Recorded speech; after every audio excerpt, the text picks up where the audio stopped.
Hey all, today I'm going to share with you some techniques I use in my classroom for teaching kids how to turn shapes into forms using shading. And I'm going to show you a variety of different materials I use regularly to do this. So the first thing you're going to need is a piece of paper. If you have cardstock, you can use that, especially if you're painting. But this is just kind of a practice, so no fancy paper needed. And we're going to start by drawing a variety of shapes. And let's start with circles because that's the easiest. So, one thing I notice when kids are learning how to draw shapes and they have to draw multiples is that they start and try to do it all in one go and they press really hard and they try to make it go all the way around and it doesn't quite end up how they want it to. So, they try again and again they press really hard and it looks something like that. And they tend to get pretty frustrated because when they try to erase, they can't. So, something I talk about a lot in my classroom is that paper is porous, and that when we press really hard into the paper, we're actually carving into the surface of the paper. If we had a microscope, we could see that there's actually a dent. And depending on the type of paper you're using, if you're using a heavy paper like watercolor paper, you can actually feel the indentation. Okay, so just a basic on drawing shapes is that we're going to do light overlapping pencil strokes. This gives us more control and it's easier to erase if we make a mistake, and I often do. So it often isn't quite the shape, and so we're going to go light and we're going to practice those overlapping pencil strokes. Now, this looks pretty good. And I can always go back in and clean up with my eraser if I want to, and I haven't carved into the surface of the paper. This is going to be really challenging for some kiddos. And if there is a barrier to them drawing a shape, if they get frustrated, have them use a pencil or a water cup, have them use jar lids. I have these in my classroom. I also have some shape stencils that I use. But if the barrier is them drawing the shape, help them out by giving them something to draw around. Now, it's not that we don't want them to learn how to draw a shape, it's that they're not ready for that part yet. And to get them on to the next part, we need to get them past that hurdle. So we'll introduce drawing shapes with them multiple times. But for right now, we're just going to focus on getting like 6 circles drawn on the paper. And it doesn't matter if they're different sizes. So an obvious way to start is with a drawing pencil. If you have access to drawing pencils like a 4B, a 6B, and 8B, great. If you don't, you can use a regular pencil. And we want to think about where a light source is coming from. So let's say that we're going to have our light source coming from here. We know that there's going to be kind of a hot spot in here, a highlight, and that it's going to be darker on this side.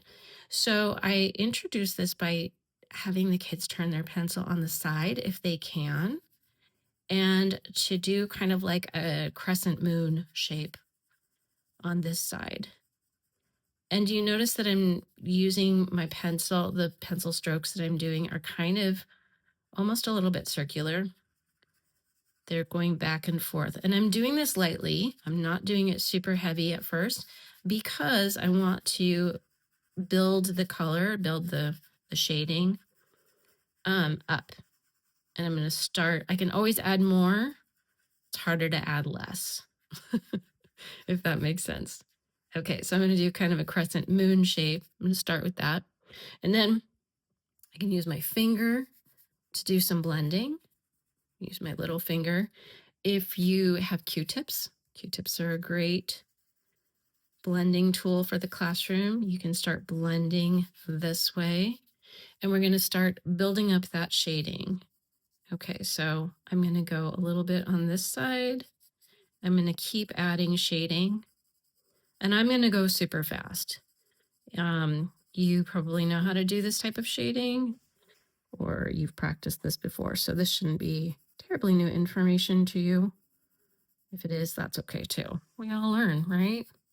Okay, so I'm going to continue to build up that shading. You notice I'm using the tip of my pencil a little bit now.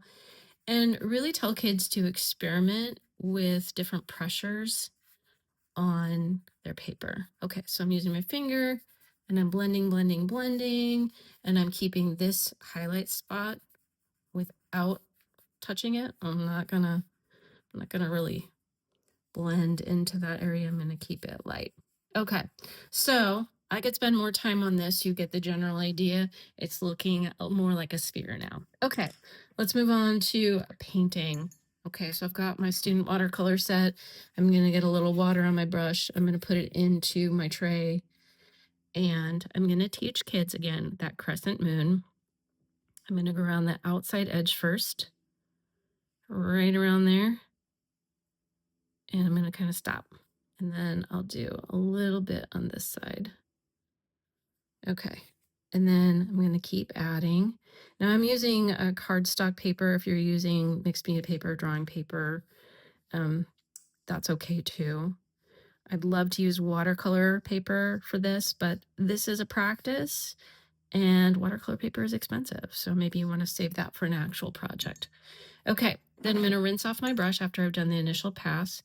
And I'm not going to add any more paint. I'm just going to use the paint that's in that circle to continue around, and I'm blending that water in.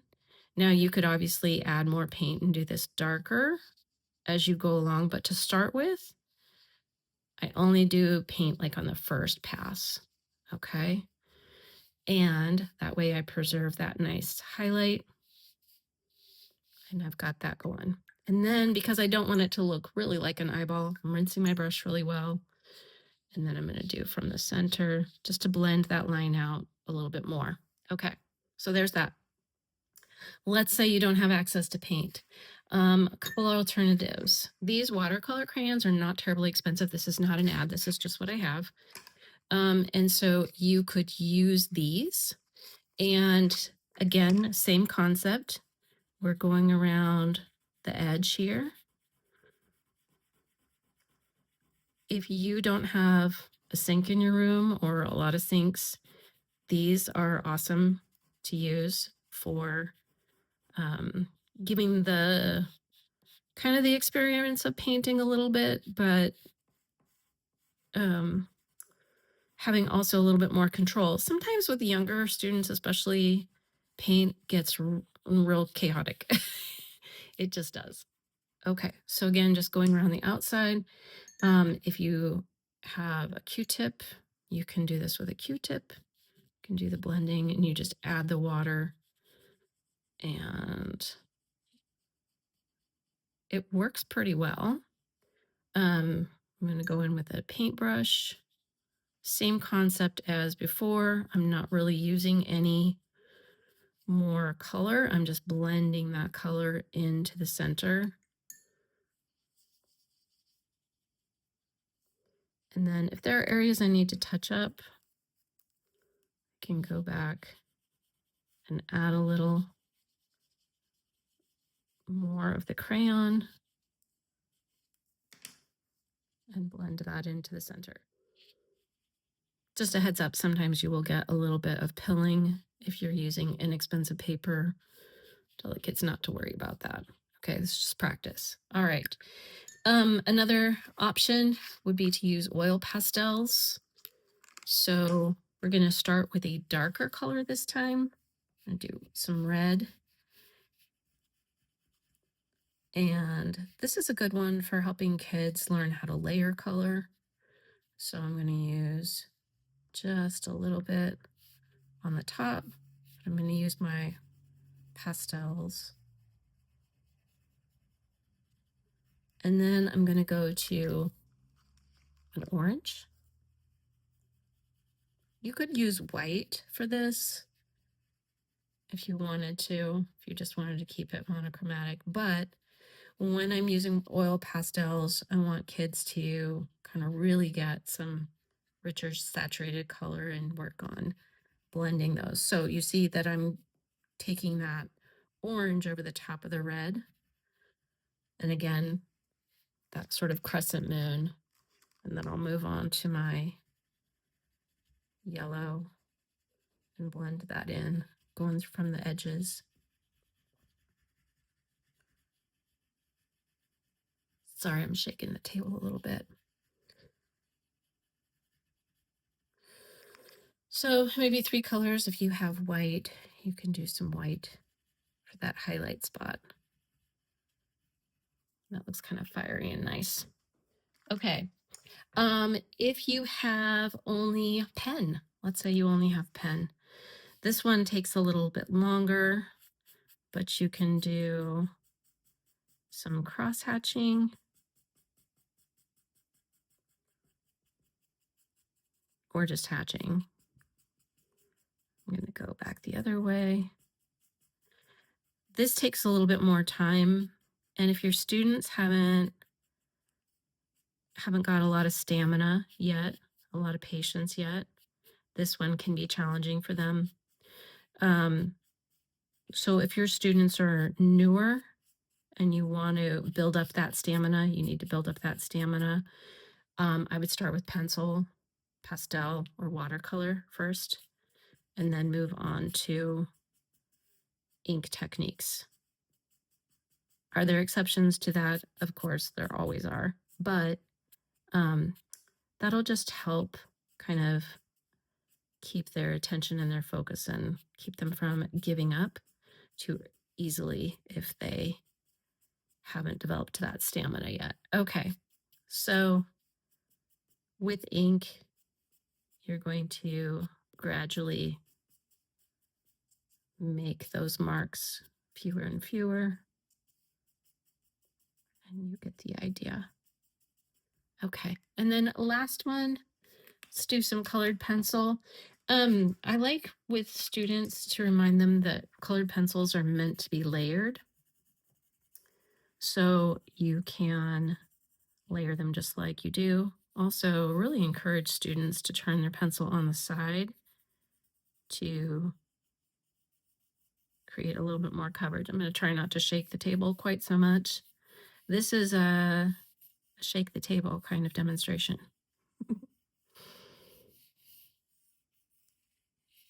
All right, and then you're going to go in with a medium color and blend those. Colored pencils aren't my favorite for this activity just because I like to have a little bit more ability to blend, and colored pencil takes a bit more time. And again, if your students don't have a lot of stamina built up, they can lose interest and get frustrated. But if colored pencils are what you have, colored pencils are what you have. Okay, so those are 6 different ways to teach shading. Colored pencil is going to take a little bit longer than I want to for this video, so I think you're going to get the idea that you're going to layer those colors and keep going with that. So hopefully you found something you can use and try these out with your students. It's a great skill building activity and will help your students just overall with their stuff. Okay, have fun.